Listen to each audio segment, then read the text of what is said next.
Hey mga sir, magandang araw. Sa videong ito, i-di-discuss natin ngayon yung bagong feature ng ating Z-timer/counter.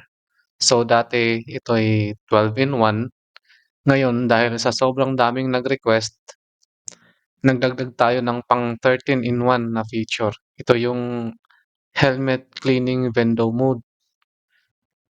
So itong request na ito is based dun sa mga PM ng mga helmet window maker natin ng mga suki.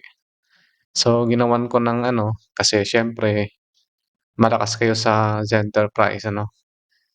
Gano'n pa rin, meron pa rin tayong dalawang variant, 30 amps tsaka 10 amps.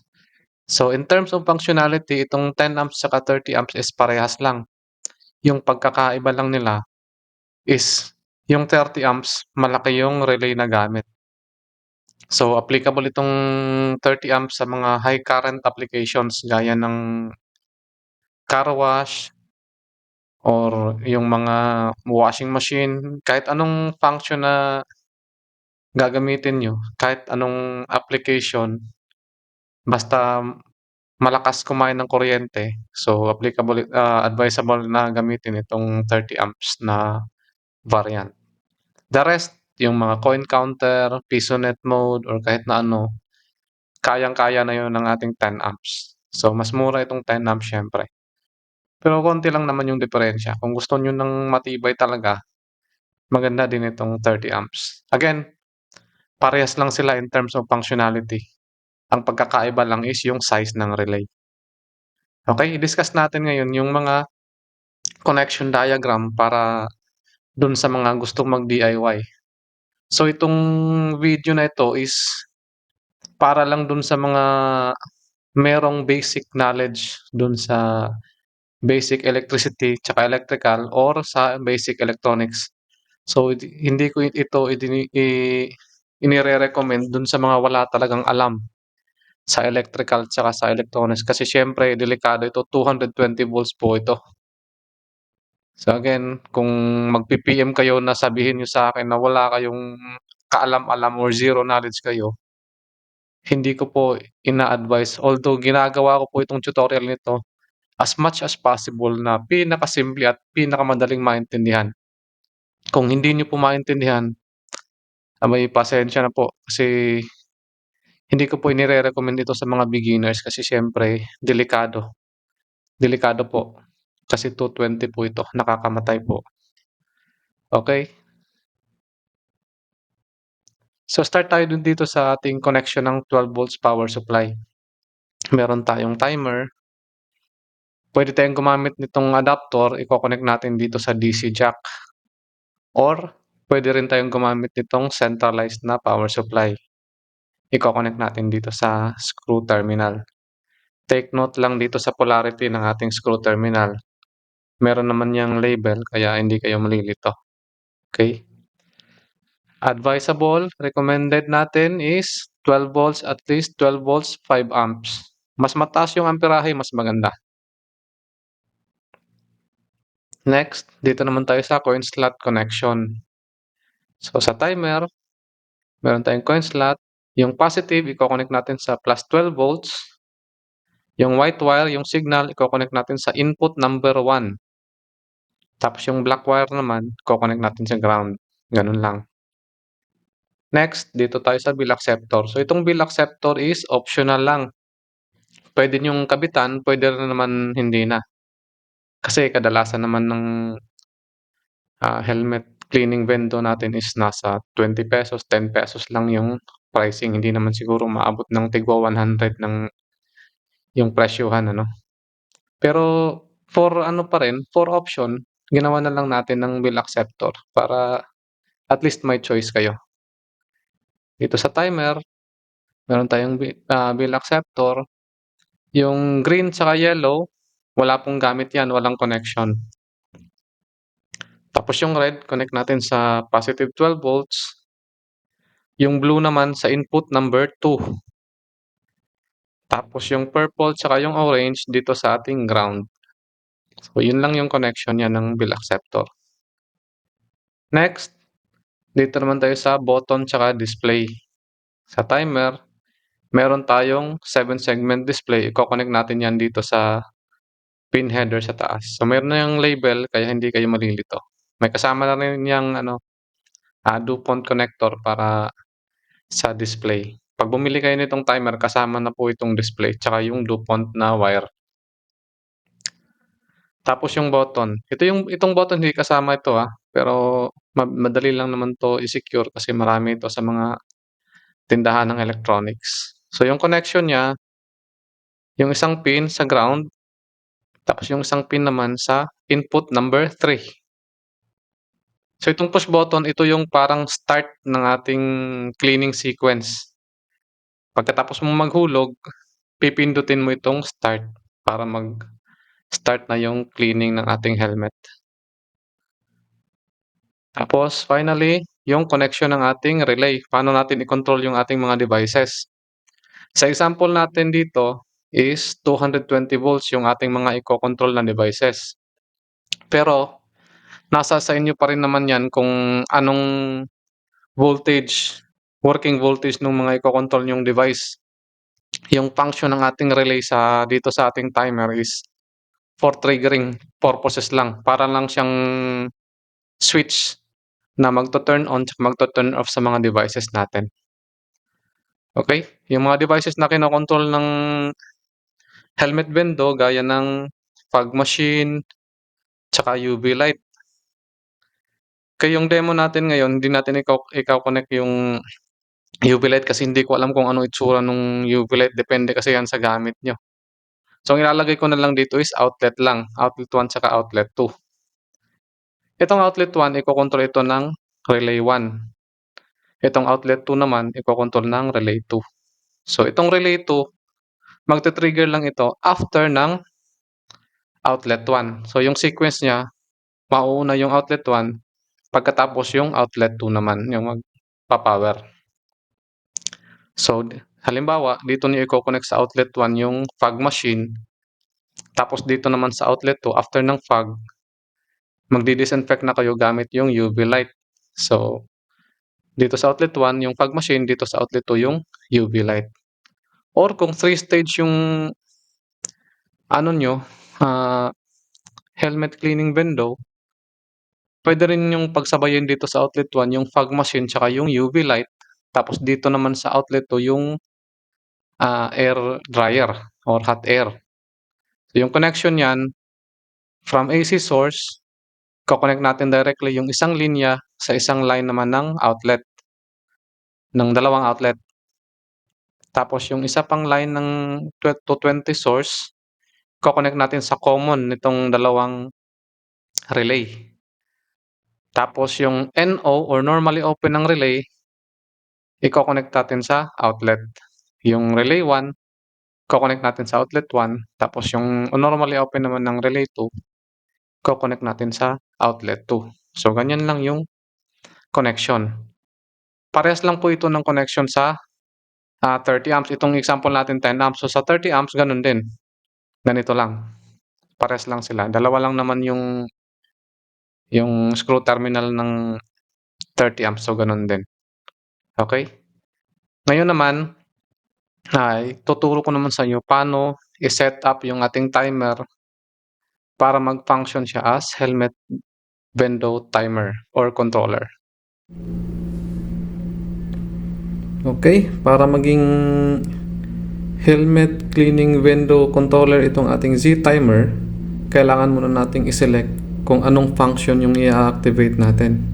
Gaya ng sabi ko kanina, 13-in-1 itong ating controller. So, pipili tayo out of 13 functions, pipili tayo ng isa. Yun ay yung helmet cleaning window mode. So, para maka-select, so itong gagawin natin ng pag-activate ng function is one time lang. Para lang mag-select tayo ng anong function yung i-activate natin. So, habang nakapatay yung ating controller, tatanggalin natin itong mode jumper. Okay? Meron yung mode jumper dyan. Nakalagay mode. So, tanggalin nyo yung jumper, tapos i-power on nyo. Lalabas yan. Function. Func. Tapos, depende kung anong activated or selected na mode, magdi-display yan dito. So, currently naka-0 siya, mode 0. So, ito yung PisoNet mode. So, gamit ang switch 1 tsaka switch 2, i-increment lang natin yan. Yung ating helmet cleaning window mode is function C sa last part, number 13. So, ito. C. Ito yung ating helmet cleaning window mode. Pagkatapos mong ma-select, pwede mo nang patayin. Tapos, balik mo yung mode jumper. So, ngayon, ready na itong ating Z-timer as helmet cleaning window mode. So, yung ginawa natin ng pag-select is one time lang yon. Okay? Since activated na ngayon yung ating helmet cleaning window mode, saksak na natin. So, ready na siya. Ang gagawin natin ngayon, isi-set lang natin yung parameters, yung time setting. So, paano i-set? So, gaya pa rin ng mga dating tutorial natin, gamit pa rin itong dalawang switch dito. Switch 1 tsaka switch 2. Press and hold switch 1, tapos while pressing switch 1, press switch 2. Press and hold. So, lalabas dyan, CH01 or channel 1. Ito yung time ng ating relay 1. Or yung ating, sa example ko kanina, yung outlet 1. So, yung pag-set, switch 2, yung pang-increment ng time. So, nandito tayo ngayon sa rightmost part. Para malipat sa pangalawang digit, pipindutin natin yung switch 1. Para malipat naman sa next digit, switch 1 ulit. So, ganyan lang.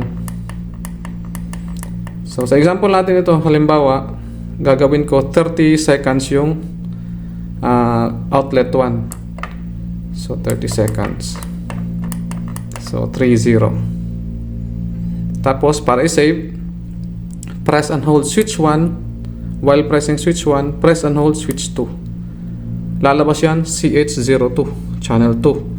Ito naman yung magiging time ng ating relay 2 or outlet number 2. So, sa example dito, halimbawa, gagawin ko lang 10 seconds yung outlet number 2. So, para malipat sa pangalawa, pipindutin ko yung switch 1, tapos switch 2 para mag-increment. So, yan, 10 seconds. Para i-save, press and hold switch 1. While pressing switch 1, press and hold switch 2. Lalabas dyan, coin. Ano itong coin? Yung coin, ito yung price ng ating one cycle. Halimbawa, hindi sila pwedeng maghulog ng mas mababa sa 5 pesos. Halimbawa, yung price natin is 5 pesos yung isang cycle ng helmet cleaning. So, ilalagay natin dito, magkano yung presyo natin. So, sa example natin, 5 pesos. Ilalagay ko dito 5. Or gawin na lang natin 10 pesos para mas maganda. So, 10 pesos yung ating one cycle ng helmet cleaning. So, para i-save, press and hold switch 1. Tapos, while pressing switch 1, press and hold switch 2. So, nakalagay dyan, done. So, tapos na. So, ngayon, ready na ngayon hulog ng pera. So, hindi ko kinabit yung bill acceptor kasi ganun din naman. Parehas lang naman yung ano niya, concept niya. Meron tayong switch dito para start. Tapos meron tayong coin slot. Halimbawa, hulugan ko ngayon ito ng 5 pesos. Yun. So, meron siyang 5 pesos nakalagay. Since yung price natin is 10 pesos, hindi yan mag-i-start. Kahit pindutin ko yung switch 1, hindi yan gagana. Kasi nga, minimum 10 pesos dapat yung ihulog para mag-start. Kasi 10 pesos yung price natin, di ba? So, dagdag pa ako ng another 5 pesos. So, yun 10 pesos na. So, pwede natin i-start. Press natin start. Pansinin nyo itong ilaw dito sa baba ng relay. Meron dyan LED 1 tsaka LED 2. Iilaw yan. So, press start. So, nagbasa muna siya. Tapos, umilaw na. So, yung time niya is 40 seconds. Bakit? 30 seconds niyan is yung para sa channel 1. Tapos yung 10 seconds para sa channel 2, yung relay 2. So ngayon, for 30 seconds, naka-on ngayon itong ating relay 1. Yung outlet 1, may power ngayon yung outlet 1. Tapos pagka ubos ng 30 seconds, pagka 10 seconds na lang, lilipat yan sa channel 2. Ayun, di ba? Lumipat. So ngayon, nasa sa channel 2 na siya. Tapos, pagkatapos ng oras, so mamamatay na. Tapos na yung ating sequence. Okay? So yun lang. So halimbawa, sumobra yung hinulog niya. Halimbawa, instead na 10 pesos, naghulog ako ng 15 pesos. So anong mangyayari sa sobra? So 15 yung hinulog. 10 pesos lang yung price natin. So pwede tayo mag-start.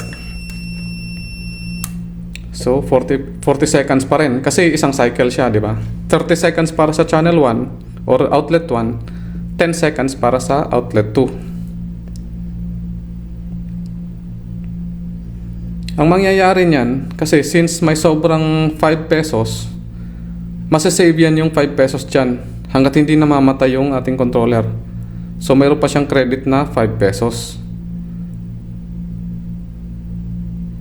Tapos ayun, lumipat na siya, ano.